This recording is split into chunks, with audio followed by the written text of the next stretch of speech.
Assalamualaikum warahmatullahi wabarakatuh. Halo anak-anak, bertemu lagi dengan Ibu Tita pada materi biologi. Pada video pembelajaran kali ini, kita akan membahas mengenai keanekaragaman hayati. Anak-anak tentu familiar ya dengan kucing-kucing Persia.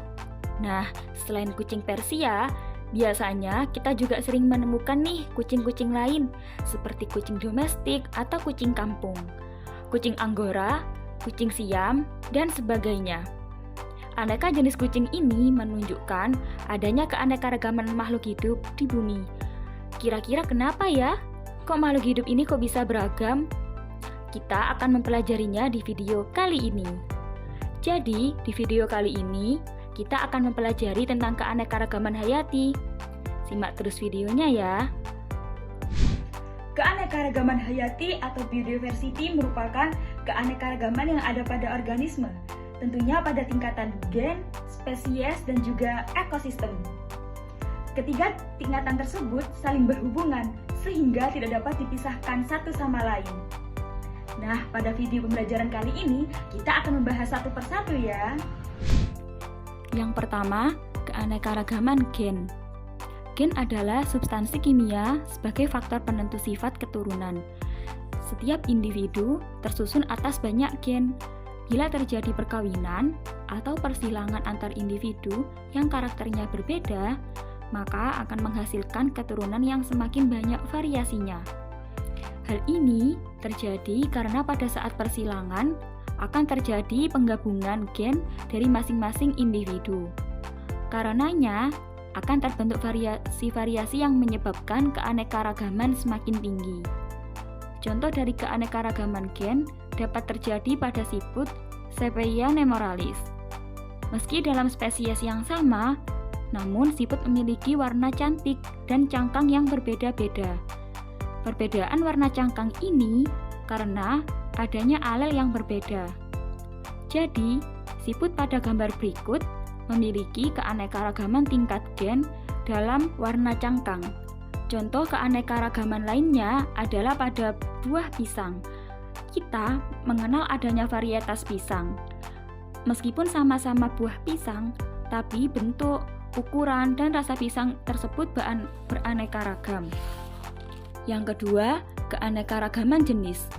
Jenis atau spesies merupakan individu yang mempunyai persamaan morfologi, anatomis, fisiologi, dan memiliki kemampuan untuk melakukan perkawinan dengan sesamanya. Keanekaragaman jenis menunjukkan seluruh variasi yang terdapat pada makhluk hidup antar jenis. Contoh keanekaragaman jenis dapat kita lihat pada tanaman bawang-bawangan dan keluarga kucing besar.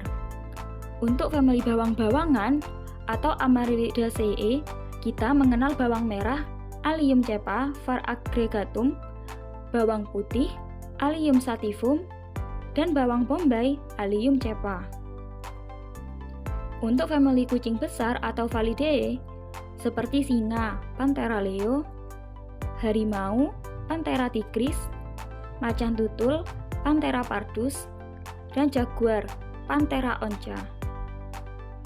Yang ketiga, keanekaragaman ekosistem. Ekosistem adalah interaksi atau hubungan timbal balik antara makhluk hidup yang satu dengan makhluk hidup lainnya, dan antara makhluk hidup dengan lingkungannya. Komponen abiotik yang beragam menyebabkan jenis makhluk hidup yang dapat beradaptasi dengan lingkungan tersebut berbeda-beda.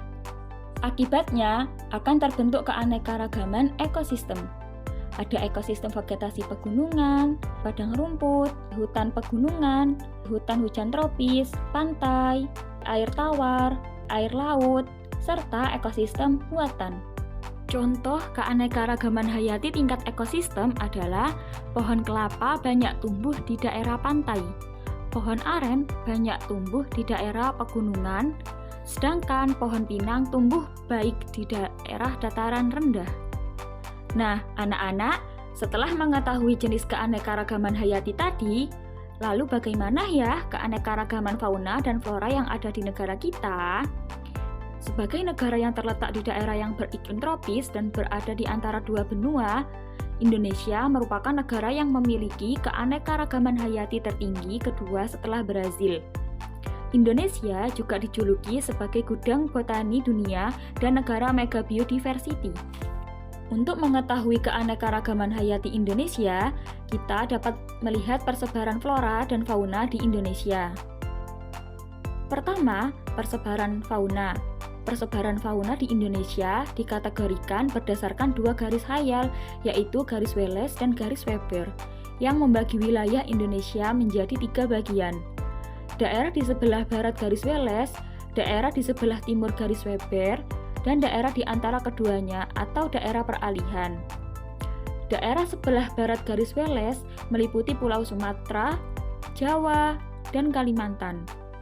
Di daerah ini ditemukan berbagai jenis fauna oriental Asiatis seperti gajah, tapir, badak bercula 1, harimau Sumatera, orang utan, kera, bekantam, dan beruang madu. Daerah peralihan wilayah Wallace merupakan daerah di antara garis Wallace dan Weber yang terdiri dari Pulau Sulawesi dan Kepulauan Nusa Tenggara. Semakin ke timur dari garis Wallace, jumlah fauna oriental semakin berkurang. Sebaliknya, semakin ke barat garis Weber, fauna australis akan semakin berkurang. Hewan-hewan oriental seperti burung hantu, bajing, dan babi melintasi garis Wallace sampai ke Sulawesi. Sementara itu, hewan australisnya meliputi anoa, maleo, dan taxius. Daerah sebelah timur garis Weber meliputi Kepulauan Maluku dan Papua. Di daerah ini terdapat berbagai jenis fauna australis seperti burung kasuari, nuri, kakak tua, cendrawasih, parkit, dan hewan berkantung seperti kanguru pohon dan walabi. Serta hewan-hewan lain seperti komodo, babi rusa, dan kuskus. Kedua, persebaran flora di Indonesia. Keanekaragaman tumbuhan di Indonesia dikelompokkan menjadi 3 bagian, yaitu keanekaragaman flora di hutan tropis basah, keanekaragaman flora di hutan musim, dan keanekaragaman flora di padang rumput sabana. Pada hutan tropis basah, banyak ditemukan tumbuhan-tumbuhan berikut. Jenis pepohonan seperti suku pala-palaan, kayu hitam dan manggis, tumbuhan liana yang berakar dan berbatang panjang, menjalar dan membentit seperti talas-talasan, pandan merambat, palem merambat, dan rotan. Tanaman herbal yang besar misalnya jahe, pisang, tumbuhan epifit yang menempel pada tumbuhan lain seperti paku-pakuan dan juga anggrek. Tumbuhan parasit, contohnya Rafflesia arnoldi. Pada hutan musim, didominasi oleh tumbuhan yang menghasilkan kayu, minyak, dan makanan, seperti pohon jati, cendana, kayu putih, kemiri, dan asam. Sedangkan di padang rumput sabana banyak ditemukan tumbuhan lontar, gebang, kaktus, dan akasia. Pada era ini, manusia sudah mengikuti perkembangan industrialisasi untuk memenuhi kebutuhan hidupnya, sehingga banyak aktivitas yang tidak disadari dapat mengancam kelestarian keanekaragaman hayati. Jika hal ini dibiarkan, maka keanekaragaman hayati akan mengalami penurunan baik kualitas maupun kuantitasnya. Hal-hal yang dapat menyebabkan penurunan keanekaragaman hayati. Pertama, perusakan dan pemusnahan habitat. Kedua, masuknya jenis hewan dan tumbuhan baru pada suatu habitat tanpa penelitian dan pengembangan yang seksama. Ketiga, penggunaan tumbuhan dan hewan yang berlebihan. Keempat, terjadinya pencemaran lingkungan dalam suatu ekosistem. Kelima, terjadinya perubahan iklim seperti pemanasan global. Keenam, adanya perkembangan industri pertanian dan perhutanan. Ketujuh, adanya eksploitasi berlebihan saat penambangan logam dan pemanfaatan biota laut. Beberapa jenis hewan yang rentan dan terancam punah antara lain orang utan, badak, banteng, tapir, beruang madu, gajah, dan anoa. Nah, agar hewan dan tumbuhan tidak cepat punah, perlu dilakukan usaha pelestarian keanekaragaman hayati yang berupa Yang pertama, ada pelestarian in situ. Pelestarian in situ merupakan pelestarian keanekaragaman hayati yang dilakukan di habitat aslinya. Contohnya, taman nasional dan cagar alam. Yang kedua, pelestarian secara ex situ. Pelestarian secara ex situ merupakan pelestarian keanekaragaman hayati dengan cara dikeluarkan dari habitatnya dan dipelihara di tempat lain. Contohnya, kebun binatang atau kebun raya. Adanya keanekaragaman tumbuhan dan hewan dapat memberikan banyak manfaat bagi kehidupan manusia.